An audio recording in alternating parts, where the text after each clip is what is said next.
Hey, it's Tyler, and welcome to Rook Island, a place full of, pirates, danger, death, loot, and more pirates. This is Far Cry 3.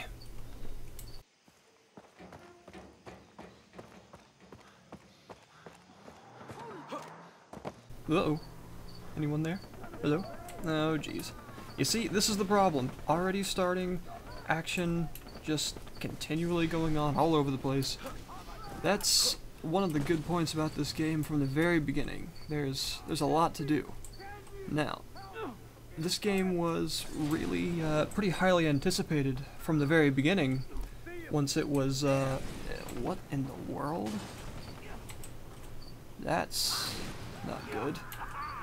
Well, I'll just nonchalantly loot this. Cuban. Now, as I was saying, geez, that's the problem with this game. You'll get distracted all the time if you're like me. Anyway, yes, so by around the time this game was announced at the 2012 E3, a lot of people were anticipating this game pretty heavily because it just looked so different. Now, I can't say that it was extremely well known, Far Cry 2, for being just excellent across the board. In my opinion, it was a really good game. I enjoyed it a lot, but it wasn't universally received as like the best game ever or anything. It was a pretty good open world sort of adventure first-person shooter. Not really having any RPG elements or anything like that, so it was fairly unique, and it had an interesting sense of not exactly realism, I guess, but more like authenticity to the feel, the way weapons degraded, and you died a lot because all your weapons broke after 2 seconds when you were trying to kill, like, a crocodile. But yeah, you get the idea. So this game is kind of continuing in that line, and I really have to say I'm impressed with it. I think it's a lot of fun. But let's not get ahead of ourselves here. We'll start up. So I'm going to be avoiding doing any story missions for this video because I don't want to spoil anything, because I've got to say the story in this game is actually really good. It's got some characters that I thought were going to be just completely unlikable. Like the main sort of protagonist, this guy, and his friends are just sort of like overly privileged rich white kids that get stranded on this island. But oh balls. Die! Ah! Okay. Anyway. Whoops. That didn't happen. Sorry. Sorry. Right. But anyway, even though I'm still not exactly liking the main character, Jason Brody, a whole lot, he's getting better. But the other characters, as you sort of rescue them, they get a bit more likable once you kind of... Okay, I guess it's not moving. Once you kind of get into their story a little bit better. They feel genuinely afraid to be in this ridiculous situation. This island, Rook Island, that they've sort of been stranded on is just full of pirates. Just this big pirate operation, really nasty people, and, well, lots of wildlife. As you can see, it's pretty large. This is the map.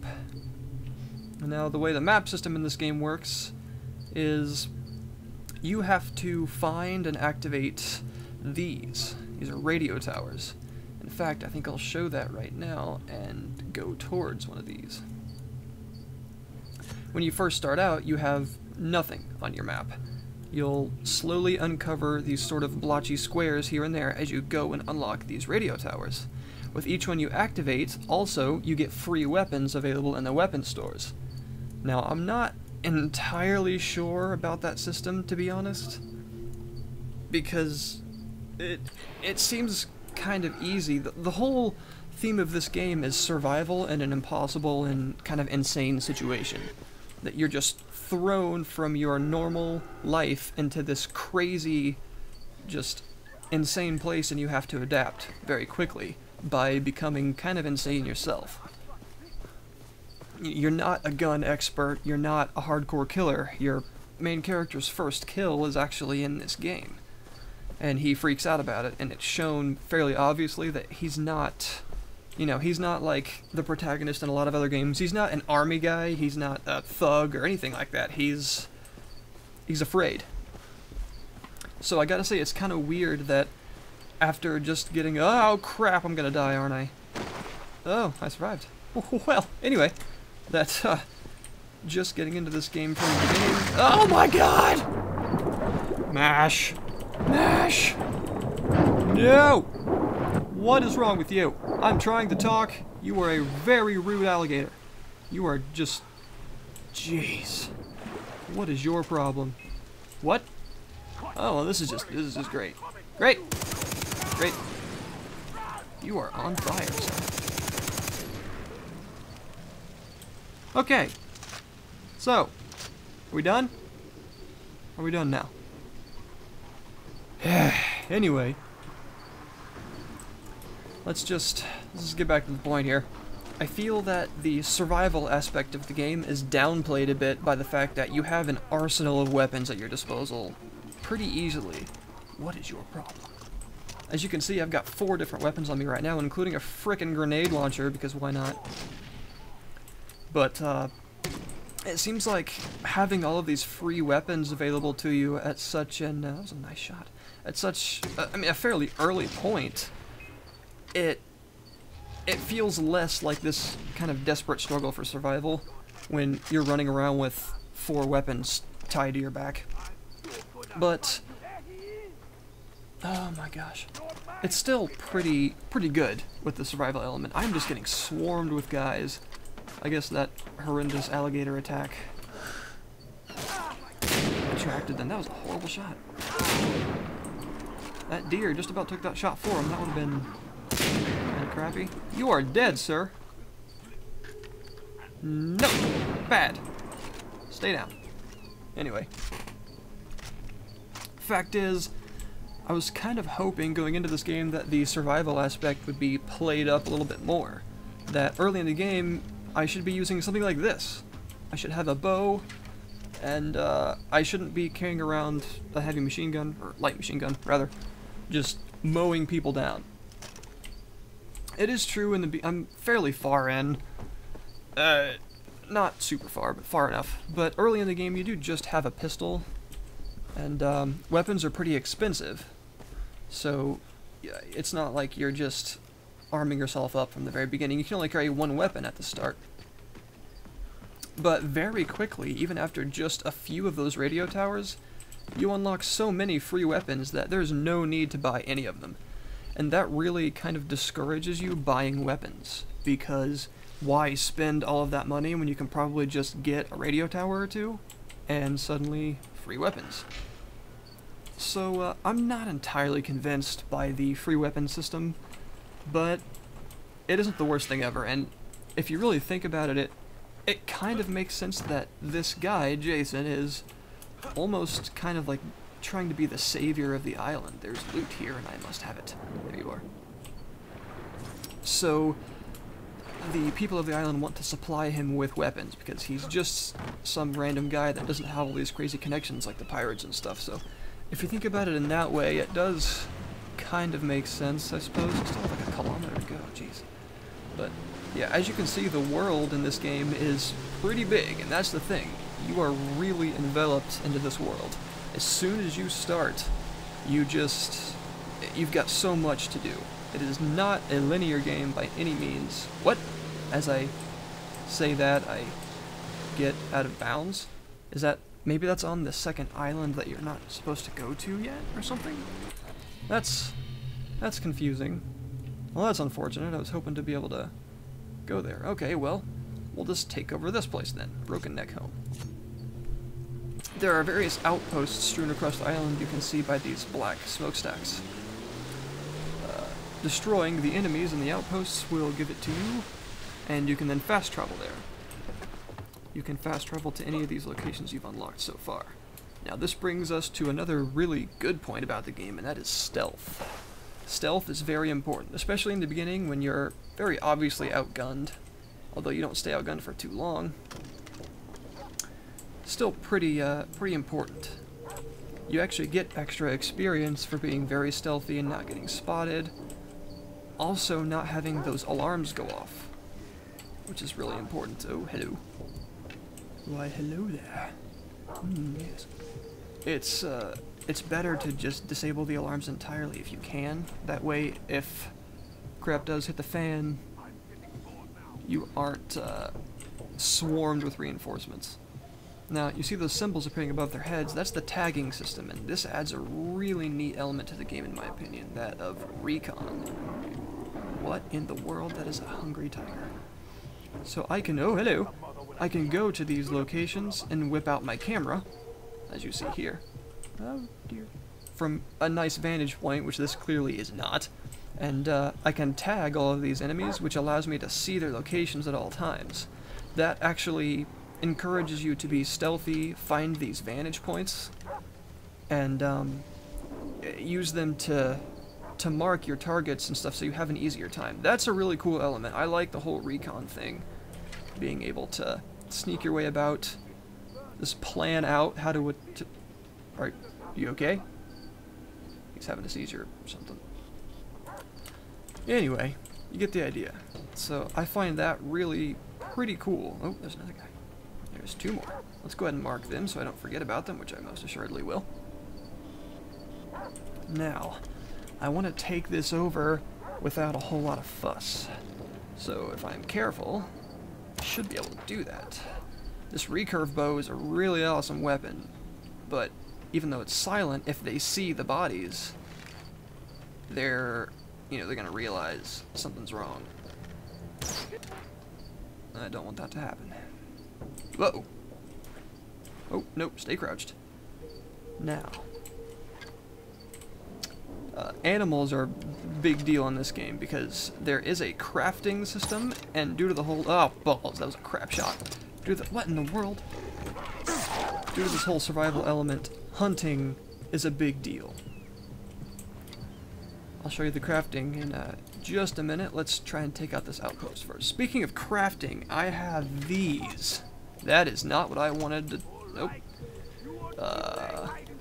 Balls. I'm pretty sure... Oh, they're on 7. Explosive arrows. Ah, yes. Blowing people up. Let's go. And that's why these are awesome. You too.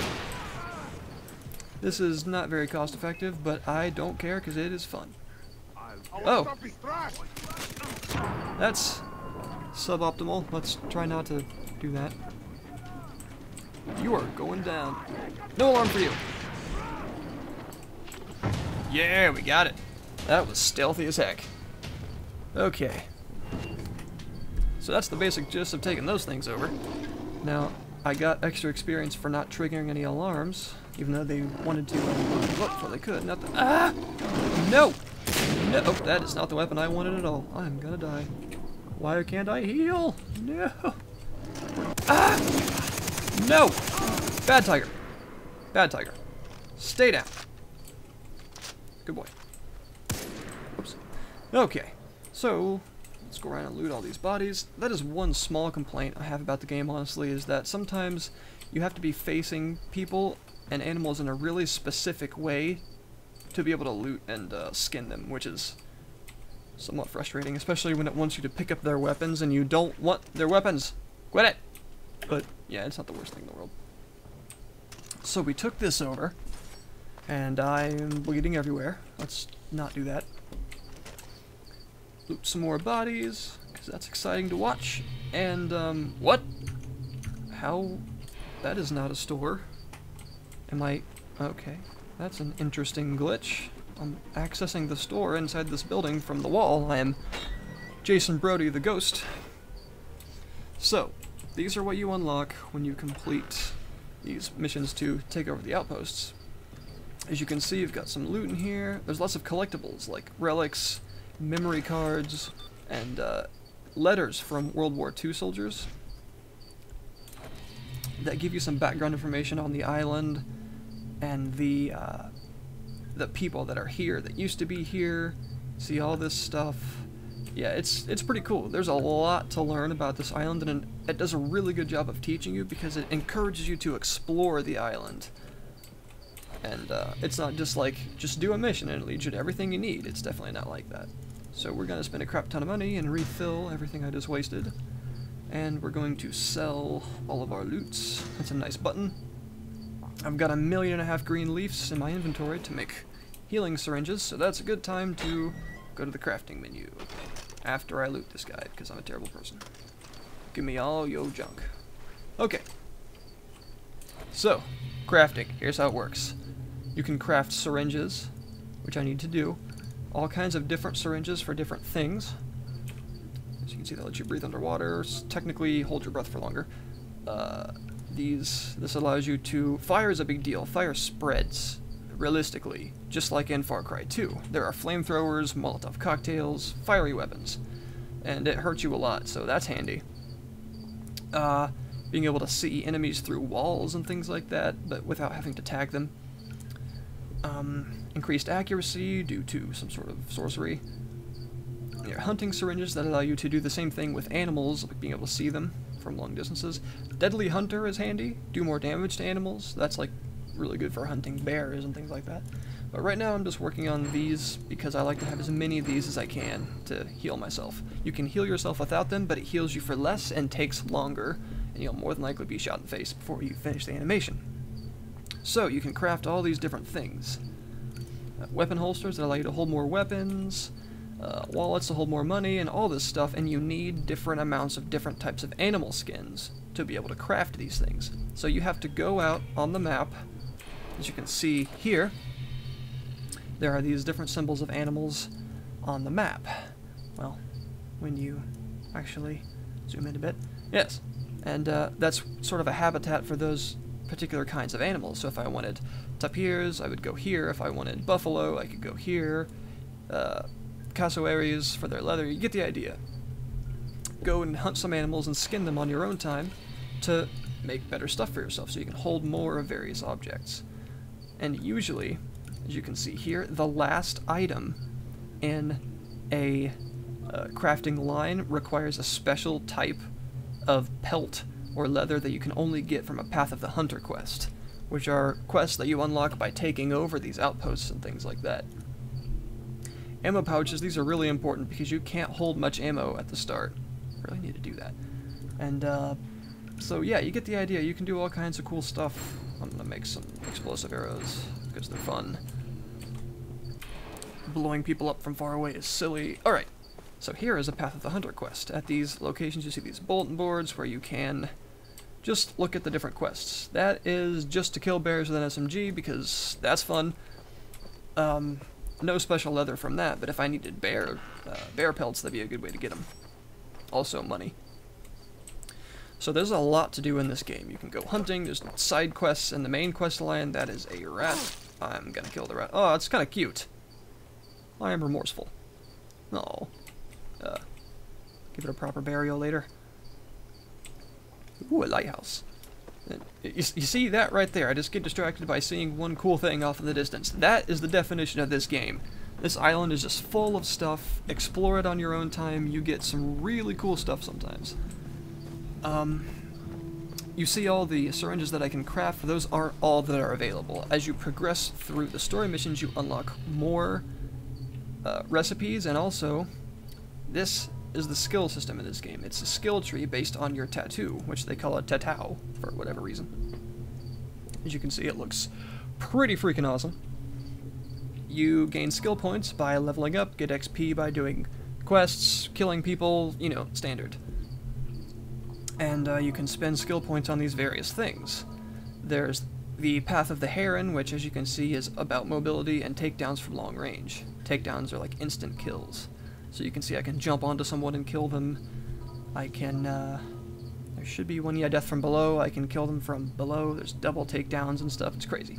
The shark is very, this is like for the run and gunner, kind of, because lots of healing and damage resistance and stuff like that, and also takedowns stringed together. That's cool. But takedowns that involve you just running in there and killing the crap out of people. Grenade takedown. That's awesome. Anyway, and then there's the spider, which is to be very stealthy, and other survival skills like getting more leaves when you harvest plants and more leather for skinning.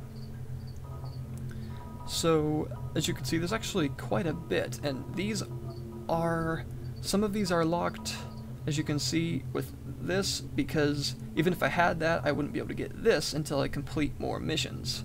So you can't just get all of them, you have to do the main storyline, which is fine because it's fun. That leads me to the antagonist, rather, of this game, Voss, the main antagonist. He is awesome. I mean, he's a really horrible person, and it shows to the credence of the developers that they have made this character so interesting, and yet you hate him because he's such a bad person. Like, he's genuinely a bad person. He's not like mustache-twisting evil, har har har, kidnap your friends for ransom money. I mean, he's... Ooh, a relic. He's a really bad person. He's insane. But his insanity is almost controlled. Like, he could just break out at any time and stab you in the face with the screwdriver, which is something he would do. But he doesn't. It's like he controls himself. The way he talks, the voice actor did an amazing job on...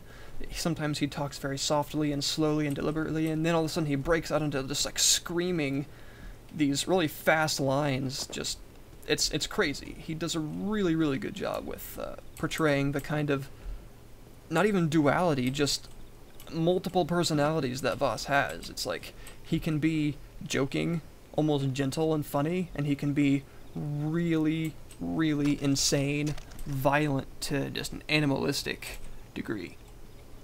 And you never know what side of him is going to show up next. And they made him a really interesting character. So he's one of the best protagonists, or dang it, antagonists I've seen in a game for a very long time.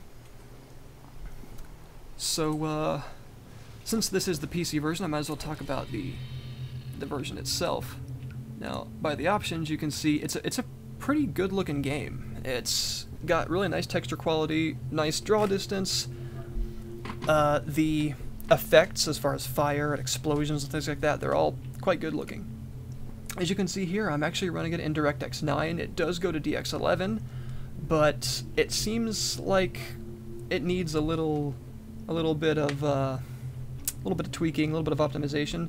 I actually haven't tried it since 1.02. It's now version 1.04, so maybe they fixed that a little bit, but I was getting some pretty bad FPS for not a very good increase in quality, to be honest, so I just knocked it down to DX9. As you can see, there's also an FOV slider, which is really good. I keep it at about 90. I usually play it around 90 to 100, but field of view is really important in first-person games, and the fact they included it from the beginning, very good. As far as this goes, you can customize all kinds of stuff. It's pretty in-depth, but one thing I will say is this post-effects, this is actually a lie. It's not on low. I actually turned it off because I think the game looks quite a bit worse with the depth of field effect that is applied. I don't think it looks bad, I just kind of like the clear distance view. As you can see, I can look all the way out there and it looks clear, it looks nice. With the post effects on high, or just on at all, there's a haze in front of you because it's depth of field. And whereas sometimes depth of field can be pretty cool, in this game it seems to hit your performance a lot more than it should. I got about a 15 FPS increase by just going to the INI and turning it off completely. So if you want, you can do that. Just in your Documents My Games folder, you can find a config file for this game and just make sure your graphic settings are on custom and change the post effects from low or high or whatever it's on to false. And that will allow it to just, it just turns it off, and I get a big increase in performance from that. A lot of people have found that it's worth it because it doesn't actually make the game look worse. Some people may argue it looks better, and I'm certainly one of them. What the heck? I just got ran over. Why? Why would you do that? Yeah. I think they are my friends, too. Well, anyway. As far as the themes of this game go, it's a fairly adult game, and we don't get a lot of those. A lot of games that claim to be adult, plants, are like the 13-year-old's version of adult, like boobs and swear words. But in this case, there are some themes that are dealt with in pretty adult ways, like the whole idea of insanity, falling into insanity, to fight against insanity yourself. The idea, the drug aspect of the game. This game makes you kind of genuinely afraid of drugs, or makes you just want to do all the drugs, I guess, if you're that kind of person. But it deals with these themes in a pretty good way. I think they put a lot of work into the character development of this game, and it really shows. Now, a lot of people have complained about this, the driving in first person. Personally, I don't have a problem with it. I think it controls really well. He says as he just about kills himself, probably. Nope. Alright. And, it snowballs. Yep. Yep. Obviously, I am a master at this. Anyway, yeah, I don't see it as a problem. I just don't like palm trees, is all. So, I think that pretty well sums it up. I'd have to say that this game is definitely worth a shot. It's a really good game, in my opinion. The PC version is excellent. They obviously put plenty of work into it. The controls are fine. There's no mouse acceleration. You can rebind the keys. There's no issues there. There are no annoying, this key does 500 different things.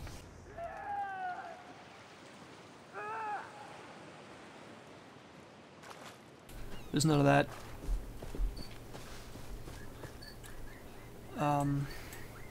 Yeah, that really does it, I think. I'd say if you're curious and haven't done it yet, ooh, okay, this is, you see, you can find some really cool stuff just by exploring.